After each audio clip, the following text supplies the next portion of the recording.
ఓం నమో వెంకటేశాయ. అందరికీ నమస్కారము. ఈ 2026వ సంవత్సరంలో ఆగస్టు నెలలో 12వ తారీఖు బుధవారం అంటే ఈరోజు సూర్యగ్రహణం ఉందా లేదా అని చాలామంది అడుగుతున్నారు. కొంతమంది పండితులేమో ఈ 12వ తారీఖు సూర్యగ్రహణం ఉంది కాబట్టి జాగ్రత్తగా ఉండండి అని పరిహారాలంతా కూడా చెబుతూ ఉన్నారు. మరికొంతమంది ఏమో సూర్యగ్రహణం మనకు లేదు అని చెబుతూ ఉన్నారు. ఏది నిజం? అదేవిధంగా ఈరోజు అమావాస్య కదా, ఇక రేపటి నుండి అంటే 13వ తారీఖు గురువారం నుండి ఈ ఆగస్టు నెలలో మనకు శ్రావణ మాసం ప్రారంభం కాబోతోంది. కాబట్టి ఈరోజు అంటే అమావాస్య రోజు ఇల్లు వాకిలి శుభ్రం చేసుకోవచ్చా, పూజ గది శుభ్రం చేసుకోవచ్చా, దేవతా విగ్రహాలు చిత్రపటాలు శుభ్రం చేసుకోవచ్చా? ఎందుకంటే శ్రావణ మాసం పుట్టిన తర్వాత ఇవన్నీ శుభ్రం చేసుకోవడం కుదరదు కాబట్టి శుభ్రం చేసుకోవచ్చా అని కొంతమంది అడుగుతున్నారు. ఈ విషయాల గురించి అంతా కూడా మనం ఈ వీడియోలో స్పష్టంగా క్లుప్తంగా తెలుసుకుందాం.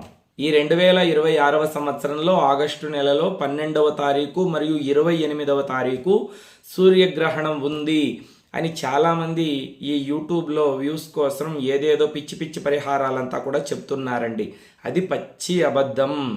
మనకు ఎటువంటి సూర్యగ్రహణము కూడా మన భారతదేశంలో లేదు. కాబట్టి మనం ఎటువంటి పరిహారాలు కూడా చేసుకోవలసినటువంటి అవసరం లేదు. పంచాంగాన్ని పరిశీలిస్తే తెలుస్తుంది మన భారతదేశంలో ఎటువంటి సూర్యగ్రహణము కూడా లేదు. ఎవ్వరూ ఏ నియమాల్ని పాటించవలసినటువంటి అవసరం లేదు. ఈ విషయాన్ని బాగా గుర్తుపెట్టుకోండి. ఇక రేపటి నుండి అంటే ఆగస్ట్ నెలలో 13వ తారీఖు గురువారం నుండి మనకు ఈ శ్రావణ మాసం ప్రారంభం కాబోతోంది కదా. ఈరోజు అంటే 12వ తారీఖు బుధవారం రోజు ఇల్లు వాకిలి శుభ్రం చేసుకోవచ్చా అంటే నిరభ్యంతరంగా శుభ్రం చేసుకోవచ్చండి. అమావాస్య తిథి వచ్చింది కదా గురువు గారు, అమావాస్య రోజు ఇల్లు వాకిలి శుభ్రం చేసుకోవచ్చా అంటే తప్పకుండా చేసుకోవచ్చు. అమావాస్య తిథి అంటే లక్ష్మీదేవికి చాలా ఇష్టము. లక్ష్మీ సులక్షణ గృహే అని చెప్తారు పెద్దలు.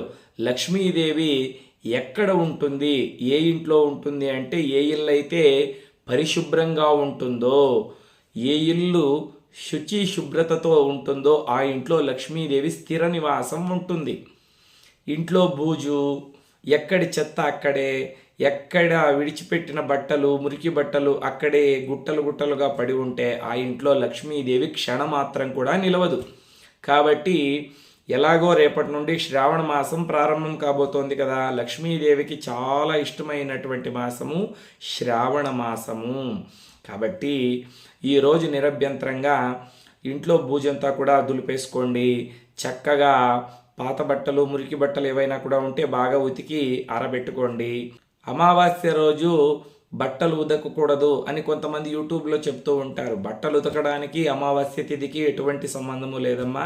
నిరభ్యంతరంగా చక్కగా బట్టలు ఉతుక్కోవచ్చు, బూజు దులుపవచ్చు, ఇల్లు వాకిలి శుభ్రం చేసుకోవచ్చు.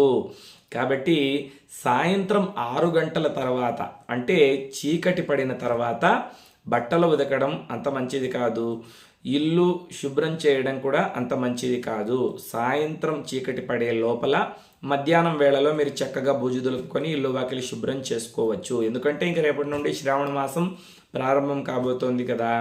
ఇల్లు శుభ్రం చేసుకునేటప్పుడు నీళ్ళలోకి కాస్త కల్లుప్పు, ఒక చిటికెడు పసుపు, గోమూత్రము కలుపుకొని ఇల్లు తుడుచుకుంటే చాలా మంచిది. ఇంటికి ఉన్నటువంటి నెగిటివ్ ఎనర్జీ మొత్తము కూడా తొలగిపోతుంది. కాబట్టి నిరభ్యంతరంగా ఇల్లు వాకిలి శుభ్రం చేసుకోవచ్చు. అమావాస్య రోజు చేయకూడనటువంటి పనులు కొన్ని ఉన్నాయి. వాటి గురించి కూడా మనకు పెద్దలు చెప్పి ఉన్నారు.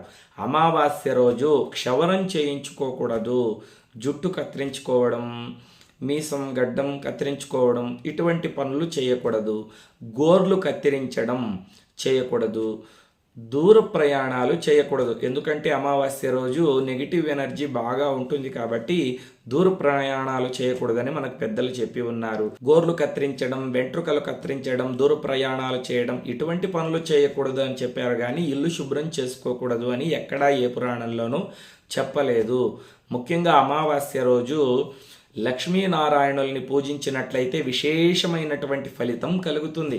ఉదయం చక్కగా మీరు ఇల్లు వాకిలి చెత్త ఒడ్చుకొని చక్కగా తుడుచుకొని కుదిరితే ఇంటి ముందర అలికి ముగ్గు పెట్టి లక్ష్మీనారాయణుని పూజ చేయండి. జ్యోతిర్భీమేశ్వర వ్రతం చేసేటువంటి వాళ్ళు నిన్న వీడియోలో మనం చెప్పాం కదా, అలా చక్కగా పతి సంజీవిని వ్రతం చేసుకునవచ్చు. ముఖ్యంగా ఈ అమావాస్య రోజు ఇంటికి బూడిద గుమ్మడికాయ కడితే మంచిది. ఈ ఆషాఢ అమావాస్య మహాశక్తివంతమైనది. దీన్ని భీముని అమావాస్య అని కూడా పిలుస్తారు. కాబట్టి మీ ఇంటికి నెగిటివ్ ఎనర్జీ బాగా ఉందనుకోండి, పక్కింటి వారి దృష్టి, ఎదురింటి వారి దృష్టి, బంధువుల దృష్టి ఎక్కువగా ఉంటే బూడిద గుమ్మడికాయను తెచ్చి చక్కగా నల్లదారంలో ఇంటికి దిష్టి తీసి కట్టండి. గుమ్మడికాయ కట్టడం కుదరకపోతే కలబంద అయినా పటిక అయినా ఇంటికి మీరు కట్టుకోవచ్చు, చాలా మంచిది. ముఖ్యంగా నరదృష్టి ఎక్కువ ఉన్నటువంటి వాళ్ళు, స్త్రీలు కావచ్చు, పురుషులు కావచ్చు, చిన్నపిల్లలు కావచ్చు, నరదృష్టి చేత ఎదుగుదల లేనటువంటి వాళ్ళు ఈ అమావాస్య తిథి రోజు నల్లదారాన్ని తెచ్చుకొని కాలికి కట్టుకోవడం మంచిది. మగవాళ్ళైతే కుడి కాలుకు, ఆడవాళ్ళైతే ఎడమ కాలుకు, చిన్నపిల్లలకైతే మొలతాడుగా నల్లదారం కడితే చాలా మంచిది. ఈ మధ్యన ఎవరో ఒక ఆయన చెప్తూ ఉన్నాడు యూట్యూబ్లో, నలుపు అంటే శని భగవానుడికి చాలా ఇష్టము, ఆ నలుపు దారాన్ని కాలుకు కట్టుకోకూడదు, కట్టుకున్నట్లయితే శని భగవానుడికి కోపం వస్తుంది, ఆయనకి ఇష్టమైనటువంటి రంగు నలుపు రంగుని కాలుకు కట్టుకోవడం దోషము అని చెప్తూ ఉన్నాడు. ఇవంతా కూడా పిచ్చి బాగా ముదిరిపోయి ఎవడికి తోచింది వాడు చెప్పేస్తూ ఉన్నారండి. ఇదంతా కూడా మనకి ఎక్కడా శాస్త్రాల్లో పురాణాల్లో లేదు. నలుపు దారాన్ని కాలుకు కట్టుకున్నా మొలకు కట్టుకున్నా నరదృష్టి అనేది మనకు సోకదు. చాలా చిన్నపిల్లలైతే కాటుక తెచ్చి నుదుట్లో బుగ్గ మీద నల్లని చుక్క పెట్టండి, దృష్టి దోషాలు అనేవి వారికి తగలవు. ముఖ్యంగా అమావాస్య రోజు పితృకార్యాలు చేస్తూ ఉంటారు మన సనాతన ధర్మంలో. మీరు ప్రతి అమావాస్యకు పితృకార్యం చేయలేకపోతే, అంటే మీ అవ్వ తాత కావచ్చు, తల్లి తండ్రి కావచ్చు, వారు మరణించి ఉంటే చక్కగా వారికి మనము ఈ యొక్క తర్పణాలు విడిచిపెట్టడం కావచ్చు, వారిని పూజించడం కావచ్చు చేయడం కుదరకపోతే అమావాస్య రోజు కాస్త అన్నం తీసుకొని వెళ్ళి మేడ మీద పెట్టి ఒక గ్లాసులో నీళ్లు పెట్టండి. ఎందుకంటే కాకి రూపంలో వచ్చి మీ పితృదేవతలు అక్కడ కాస్త అన్నం తిని కొన్ని నీళ్లు తాగి వెళితే అది విశేషమైనటువంటి ఫలితం మీకు కలుగుతుంది. లేకపోతే కొన్ని గింజలు తీసుకోండి, జొన్నలు కావచ్చు, బియ్యం కావచ్చు, గోధుమలు కావచ్చు, ఒక పేపర్ మీద వేసి దక్షిణం వైపు కాంపౌండ్ గోడ మీద కావచ్చు, మేడ మీద కావచ్చు పెట్టేసి ఒక గ్లాసులో నీళ్లు పెట్టండి. కాకి మాత్రమే వచ్చి ఆ గింజలు తిని నీళ్లు తాగడం కాదు, ఏదైనా చిలుకలు కావచ్చు, పిచ్చుకలు కావచ్చు, పావురాయలు కావచ్చు వచ్చి ఆ గింజలను తిని నీళ్లు తాగి వెళ్ళినట్లయితే మనకు విశేషమైనటువంటి ఫలితం కలుగుతుంది. కాబట్టి ఇది చేయడం చాలా మంచిది. పితృదేవతల ఆశీర్వాదం మనకు, మన కుటుంబ సభ్యులకు పరిపూర్ణంగా ఉంటుంది. ముఖ్యంగా అమావాస్య రోజు ఇంట్లో సాంబ్రాణి పొగ వేస్తే చాలా మంచిది. సాంబ్రాణి పొగ ఉదయం కావచ్చు, సాయంత్రం కావచ్చు, పూజ అయిన తర్వాత ఇల్లంతా సాంబ్రాణి పొగ వేసినట్లయితే ఇంట్లో నెగిటివ్ ఎనర్జీ అనేది పరిపూర్ణంగా తొలగిపోతుంది. ముఖ్యంగా అమావాస్య రోజు సింహద్వారం దగ్గర, అంటే ప్రధాన సింహద్వారం ఉంటుంది కదా, అక్కడ గడపకు చక్కగా పసుపు కుంకుమ బొట్లు పెట్టి పూలు పెట్టి దీపాలు వెలిగించండి. అమావాస్య తిథి రోజు తప్పకుండా సింహద్వారం దగ్గర దీపాలు వెలిగించినట్లయితే నరదృష్టి, నరఘోష తొలగిపోతుంది. ఇంట్లోకి నెగిటివ్ ఎనర్జీ ప్రవేశించదు. దైవ కళతో ఆ ఇల్లు నిండి ఉంటుంది.